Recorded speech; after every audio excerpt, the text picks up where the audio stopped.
Hi there, Janet Fritz here for Galaxy Girl Creations. Welcome to my channel. Welcome to another day of Christy's Beautiful Life 30 Days of Sketches. Today's sketch was brought to you by Kristen Foster. And I went a little bit rogue on this one, not gonna lie. I started with my photos in the right position there. And instead of doing that band of Pinky Peach across the bottom, I thought I'd use these four Distress Oxide inks in Tumbled Glass, Salvaged Patina, Stormy Sky, and I can't remember what the other one is. I think it is Salty Ocean. Yeah. And they were on the screen there momentarily. I'll try and slow that down a little bit for you guys so that you can see that. Although the links will all be listed down below in my description box for you if you are interested in purchasing any of those or finding out more about them. So instead of doing that peachy pink, I decided to go with the bokeh technique that Vicki Boutin showed on her Facebook Live a few weeks back. And I didn't, here's where I kind of messed up. So in the technique, you are supposed to like get your ink, tap it off. So that first impression is tapped off. And I didn't do that on that last bubble on the other side, and it made it really dark.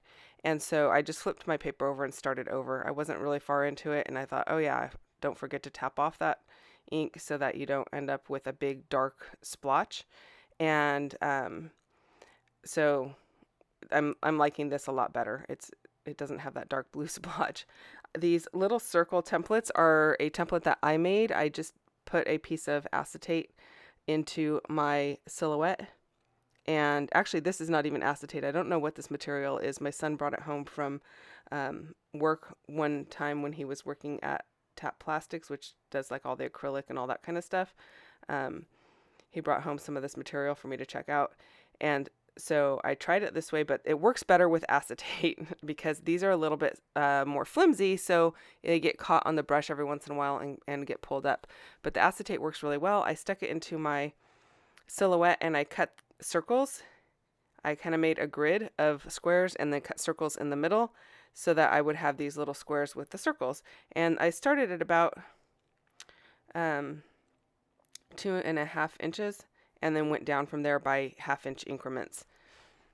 So I have them in various sizes. You could do the same thing by using a punch or a die. The only problem with the punch is some of the punches, when you get to the smaller circles, they don't reach very far into your material. So to be careful that you don't get it on the outside of where your mask is, or maybe you need to add some blue tape or a piece of paper or something like that so that you don't get any overrun. I thought I would start at the bottom and make that peachy area a bunch of bubbles and then have my bubbles float up instead of doing the patterned piece that she has behind the two photos there.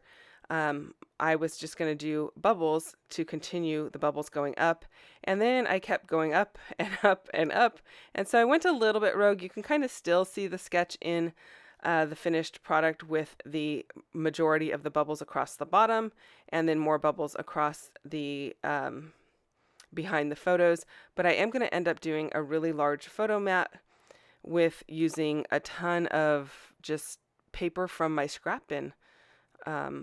I'm trying to work through some of that scrap bin paper and get it out of there because my scrap bin is kind of full at the moment.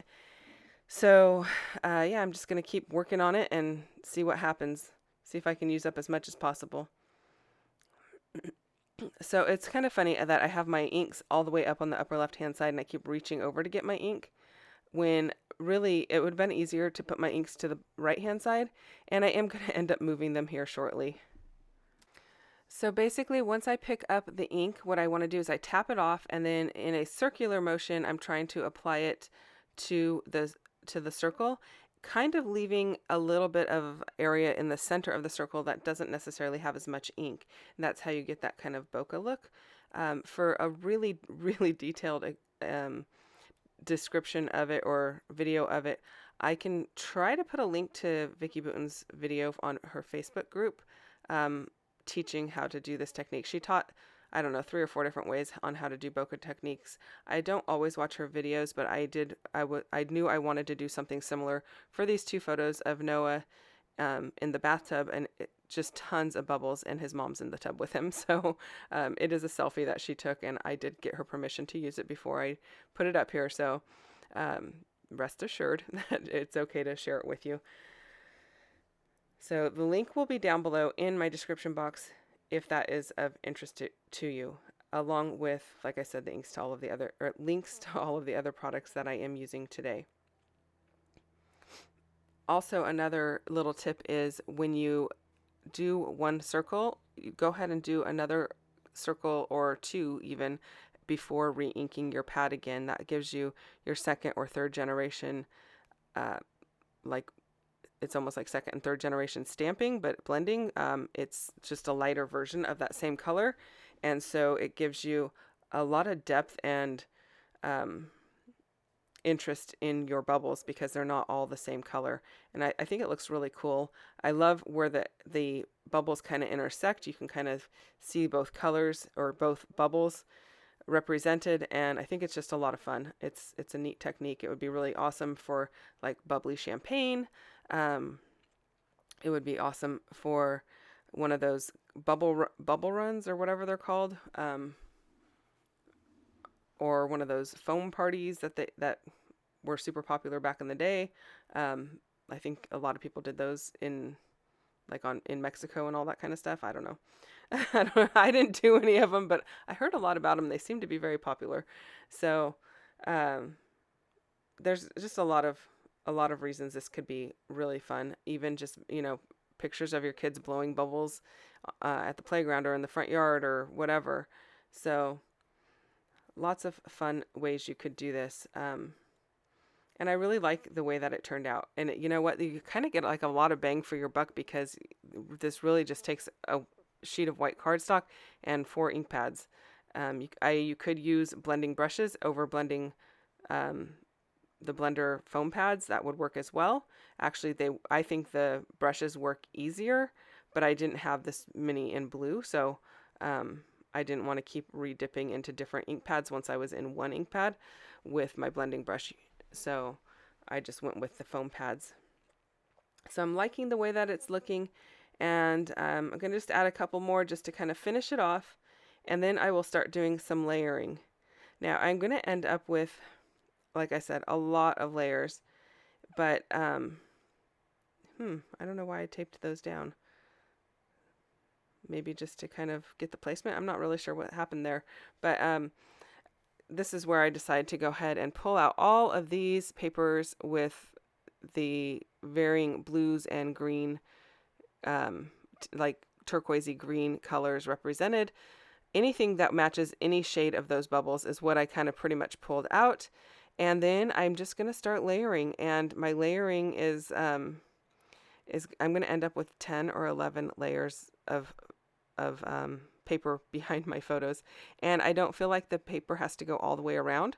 So that is one of my little cheats of layering from your scrap bin. You don't need to have the paper go completely around, as long as you don't have like a lot of jagged edges at the end or on the final one. I also don't want my my papers, the cut edges, to line up. I want them all to be kind of staggered. So I just keep going with it. And like here, I don't even have any of that color at the bottom. It's just at the top. I'm just going to pull in a different color at the bottom. I'm trying to alternate the different shades of blue so that you can definitely see that there's layers. I don't want the shades that are super close together right next to each other, because that makes it a little bit more difficult to even differentiate with your eye that there's a lot of different layers in there. That little piece you just saw me put on there, I cut it in half. It's just a strip of paper. You don't want them all to be just strips of paper, because what will happen is you'll have a big void behind your photos. If you do have lots of strips of paper, you can put some foam behind your photos to support them. So I really love how this comes out, and this makes it a really fun way to do a monochromatic layout as well. So if you have a difficult time with monochromatic layouts, this is a really good technique. Pull out a bunch of the same color of paper or color family of paper, start layering them up, and then bring in different embellishments that match the different shades that you have in your layers. So there's all my layers, and I'm pretty happy with that.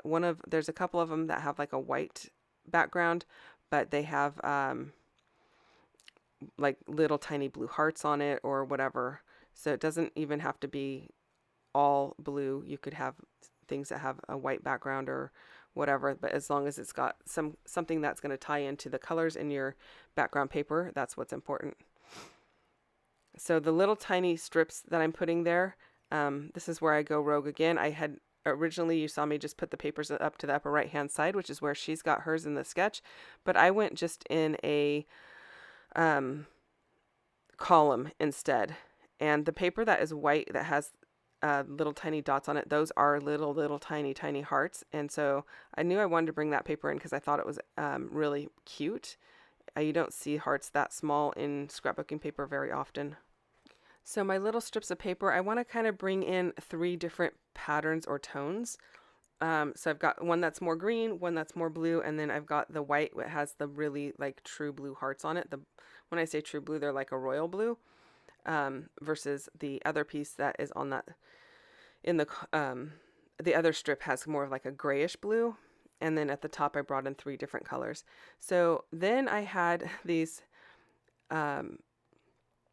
acrylic pieces from Color Cast Designs, and I happened to be zooming while I was doing this, and I was trying to come up with a title, and my friend Kim, so shout out to Kim, was like, Splish Splash. I was taking a bath, and I was like, I think I have a Splish Splash one, and in my mind, I thought it was a different color. I thought it was in the reds or oranges, and I was so happy that it was this light turquoise color, and I had plenty of hearts in that color and these asterisk pieces. And so I was like, okay, I'm definitely using that because it's just perfect. So there's not going to be a whole lot of embellishing on this layout because really the background does a lot of the work for you. And then these acrylic pieces do quite a bit for you too. There's not really a whole lot more that I needed to really add to give it a lot of interest. So I only had 2 acrylic asterisks in the right color, so I just pulled those in, and then I pulled in the circle with the heart in the middle, and I could only find one of the hearts that matched in this turquoisey or teal color, so I pulled that in, and I'm going to adhere all of those down with some glue dots or Zots bling. You can use either. I use them interchangeably. I don't really have a preference. As long as they're tiny and there is no dimension to them, they work.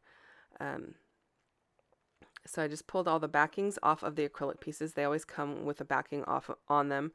And once in a while, I will leave the backing on if I have a piece that is really transparent that I don't want the things underneath to show through. But for the most part, I do pull them off. So I am now going through my little bin of blue items, and I am going to pull out some labels and such, and that's, I think, pretty close to what it ends up being. I don't add a whole lot more from there. I do want to remind you to check out everyone else who is playing along with 30 Days of Sketches. All of their links are down below. You can go and give them a bit of love and see what they've got for this layout. I thought I would pull in this piece that says Small Pleasures, but I don't end up using that one. I end up going to these little tiny word stickers. I want to say these are Ellie Edwards, but I could not for sure say that. So I will put a little word sticker in each one of the areas. And I'm liking how those are looking. It's just bringing in a little bit more of the white. And let's see here. I'm going to tell you what those words say here. They say... The top one says, my heart beats love. The one above the photo says, loving this. And then the very bottom one says, today was ridiculously fabulous. So I think they're super cute and just add a little bit to the layout. I kept trying to get that Simple Pleasures on there, and it was not working for me. So I end up putting it to the side face down because I didn't want it to stick. It was super sticky. One of the few pieces that are super sticky in my stuff, and it ended up on the back of the layout, and now I can't peel it off. But you know what? It's on the back. It's not a big deal. I'm just going to leave it there. So here is my layout. Thank you so much for watching. If you have questions or comments, again, leave those down below. I will get back to you as quickly as I can. Oh, look, you can see the little hearts. They're so cute. I will get back to you as quickly as I can. I will be back again tomorrow with another video, so stay tuned, and I'll see you then. Bye-bye.